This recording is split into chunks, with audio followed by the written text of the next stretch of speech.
నమస్కారం. ప్రస్తుతం మనతో పాటు జ్యోతిష్య బ్రహ్మ నవరత్న నిపుణులు, ప్రముఖ ఆధ్యాత్మికవేత్త, ప్రముఖ జ్యోతిష్య వాస్తు పండితులు బ్రహ్మశ్రీ ఉమామహేశ్వరరావు గారు ఉన్నారు. వారితో మాట్లాడిద్దాం. నమస్కారం గురుగారు. ఆయుష్మాన్ భవ. గురుగారు, జూలై నెలలో మరి తులారాశి వారికి ఎలా ఉండబోతుందో తెలియజేయండి. తులారాశి వారికి సప్తమ స్థానమైన మేషరాశిలోని కుజుడు చంద్రుడు దృష్టి తులారాశి మీద ఉంది. అంటే శుభదాయకమైన దృష్టిగా చెప్పబడుతుంది. తులారాశి వారు ఈ యొక్క మాసము యందు ధనములుగా కానీ స్థలములుగా కానీ ఇళ్ళ గురించి కానీ యోచన చెయ్యండి. మనం కొనాలి అని. ఇంకా భార్య పేరు మీద, భర్త అయితే భార్య పేరు మీద కొనడానికి చేయండి. అలాగే భార్య ఉద్యోగం చేస్తుంది, భర్త ఏదో వ్యాపారం చేస్తున్నాడు, భార్యకి ధనం వచ్చింది, భర్త పేరు మీద కొనండి. భార్య అయితే భర్త, భర్త అయితే భార్య. కళత్ర భావ విధానం.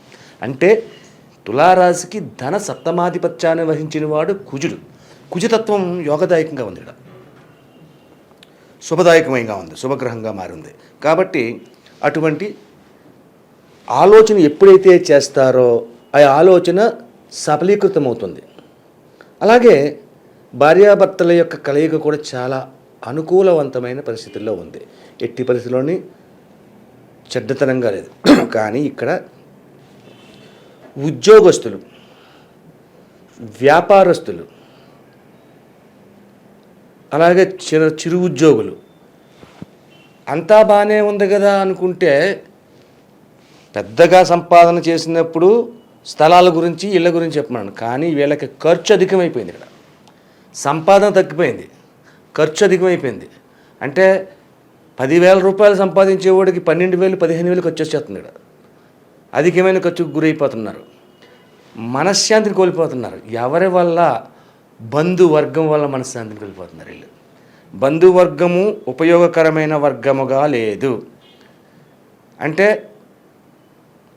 మేనమామలు, అలాగే పెద్ద తండ్రి పిన్న తండ్రి కొడుకులు, అలాగే దూరపుగా ఉంటారు కదా, కొంచెం ఉండే బంధువర్గం ఉంటారు. వీళ్ళ మీద కనుదృష్టి ఎక్కువగా ఉంది. వీళ్ళు వల్ల నష్టదాయకమైన పరిస్థితులు పొందుతున్నారు. అంటే మోసగారితనానికి గురవుతున్నారు. ఎప్పుడు కూడా మోసగారితనానికి గురవడానికే వస్తుంది. కుజుడు చంద్రునితో కలిపి ఉండి, చంద్రుడు ఏమయ్యాడు? బహుళ ఏకాదశి అయింది. అక్కడ చంద్రుడు క్షీణత్వం పొందాడు. క్షీణచంద్రుడు ఎప్పుడైతే దృష్టి పడుతుందో మోసానికి కారకుడు అవుతాడు. చీకటి, అక్కడ చీకటి ఉంది. చీకటిలో ఏం చేస్తున్నారు? వెలుతురుంటే మనకు అర్థమవుతుంది. చీకటి వలన అర్థం కాని పరిస్థితికి గురవుతున్నారు. కాబట్టి యువకులు, అంటే కొంచెం వయసులో ఉన్నవాళ్ళు, వయోవృద్ధులు గురించి నేను చెప్పట్లేదు, వయసులో ఉన్నవాళ్ళు జాగ్రత్త పడాలి. ఖర్చులు ఎక్కువైపోతున్నాయి. వీళ్ళ వల్ల, బంధువర్గం వారి వల్ల నష్టదాయకమైన పరిస్థితులు పొందుతున్నారు. ఇంకేముంది, నీకు ఇంత వచ్చేస్తుంది, నేను ఇంత ఇచ్చేస్తున్నాను అని చెప్పేసి గొప్ప కవులు చెప్తారు. అంత రాక్కలేదు, ఇంత తేవక్కలేదు, మన దగ్గర ఇంత పోకుండా ఉండే చాలు. అదే జరుగుతుంది ఇక్కడ. బంధువర్గము వారి వల్ల నష్టదాయకమైన ఫలితములు ఈ తులారాశి వారు ఈ మాసంలో పొందుతున్నారు. తస్మాత్ జాగ్రత్త. దానికి ఏం చేయాలో తర్వాత చెప్పుకుందాం. ఇక వ్యాపార రంగంలో ఉన్నవారు ఏం చేస్తున్నారు? వ్యాపారం చేయండి, లాభదాయకమైన వ్యాపారాన్ని చేయగలుగుతారు. అన్ని రంగముల వారికి బాగుంటుంది వ్యాపారంలో. వస్త్ర రంగమే కాదు, సిమెంట్, ఐరన్ ఎక్కువగా బాగున్నది. సిమెంట్, ఐరన్, ఆయిల్, అటువంటివన్నీ కూడా బాగా లాగుతుంది. రియల్ ఎస్టేట్ చేసేవారికి కూడా సుప్రసిద్ధంగా ఉంది, అంత బాగా జరుగుతుంది. అంటే లాభాలని ఆర్జించుతున్నారు. కానీ ఏంటంటే కొంత లాభం మాత్రమే పొందగలుగుతారు. ముందుగా దృష్టిలో పెట్టుకోవాలి. మనం కూడా చెప్పేవాళ్ళం కూడా, ఆషాఢ మాసం ఒక ప్రాజెక్టులోని చేస్తున్నాడు ఒక ఆయన రియల్ ఎస్టేట్కి, ఒక 50 లక్షల రూపాయలు సైటు అమ్మడం జరిగింది. 50 లక్షల సైటు బ్యారెంటీ వచ్చింది. 50 లక్షలు మీ చేతికి రావు, అడ్వాన్స్ కొంత మాత్రమే వస్తుంది. కానీ వ్యాపారం జరిగింది కదా, ఇవాళ కాకపోయినా రేపైనా వస్తుంది అని నమ్మకం ఉంది. అంటే 50 లక్షల్లో ఒక 10 లక్షలు మీకు వచ్చిన నెక్స్ట్ మంత్లోకి వెళ్తుంది. అటువంటి విధంగా రియల్ ఎస్టేట్ రంగంలో జరుగుతుంది. అది లాభదాయకమే. ఇక ఈ యొక్క ఉద్యోగ రంగముల్లో విదేశ గమనములు చేసి విదేశాల్లో స్థిరతత్వాన్ని పొందాలి అనుకున్న వాళ్ళకి శుభదాయకమైన ఫలితాలు మళ్ళీ పొందుతున్నారు ఈ తులారాశి వారికి. అంటే ఓవరాల్గా చెప్పుకోవాలంటే తులారాశి అన్ని రంగాల వారికి కూడా శుభదాయకమైన ఫలితాలు ఉన్నాయి. అయితే బంధువులతో మాత్రం అత్యధిక జాగరూకతని వహించుకోవాలి, లేకపోతే నష్టదాయకం అన్ని రంగాల వారు కూడా. ఇక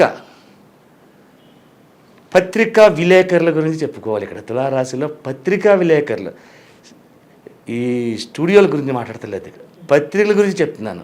పత్రికా విలేకరులకి ప్రాణగండం అనేది చూపించబడే పరిస్థితి కలుగుతున్నది. అధికమైన నష్టదాయకమైన ఫలితాలు పొందడానికి ఉంది. కాబట్టి పత్రికా విలేకరులు అంటే జర్నలిస్టులుగా బయటికి వెళ్తుంటారు. ఆ వెళ్ళే వాళ్ళు వెనక ముందు చూసుకుని ముందడుగు వేయకుండా ఆచితూచి మాట్లాడుతూ ఎదరికి వెళ్ళాలి. ఇది ఈ తులారాశి వారిలో ప్రత్యేకంగా చెప్పబడడానికి పత్రికా విలేకరుల గురించి చెప్పాలి.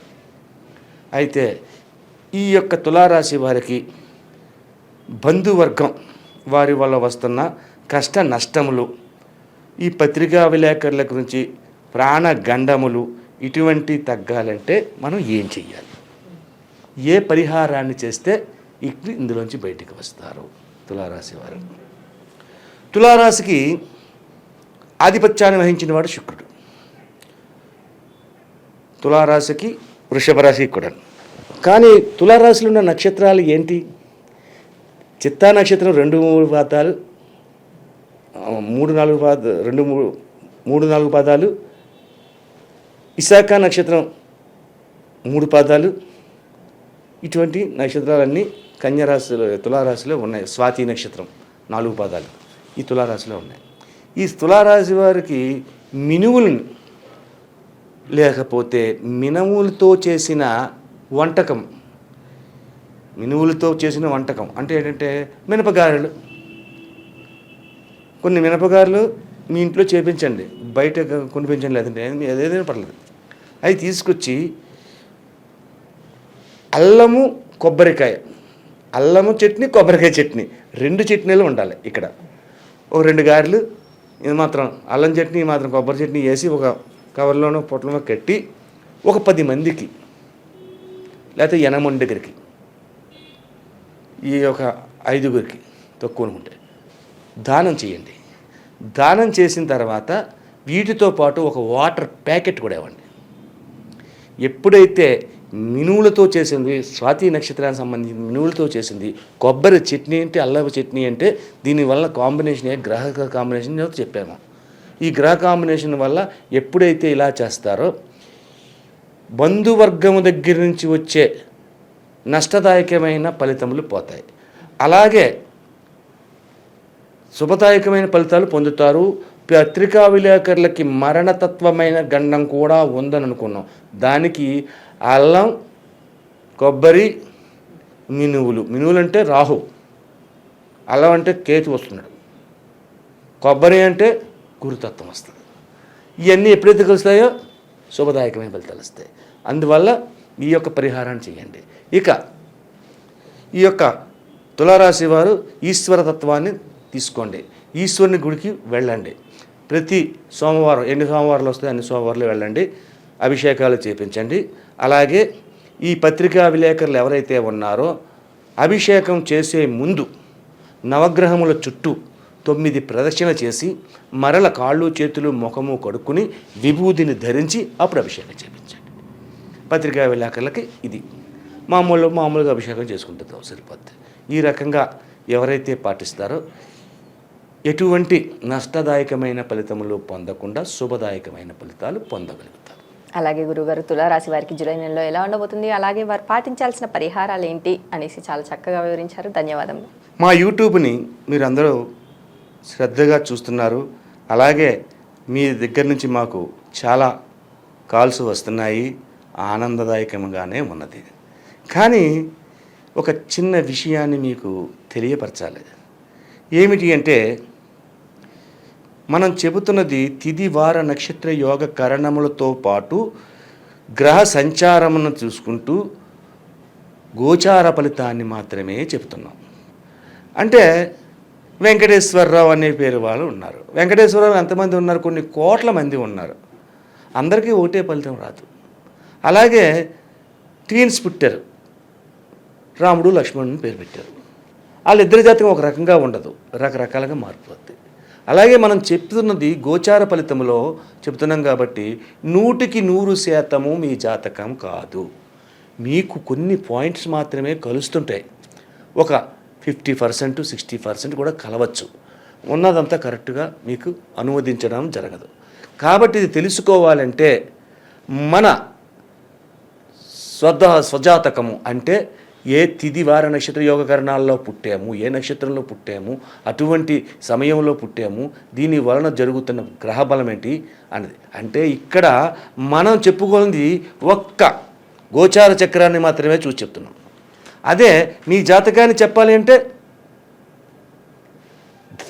రాశి చక్రం చూడాలి, భావచక్రం చూడాలి, నవాంశ చక్రం చూడాలి, ఇంకా చాలా చక్రాలు ఉంటాయి. ఎన్నట్లకంటే ముఖ్యమైనది ఈ 3 చక్రాలు మేము చూసి చెప్తాం. చూసినందువల్ల మీకు 100% వస్తుంది.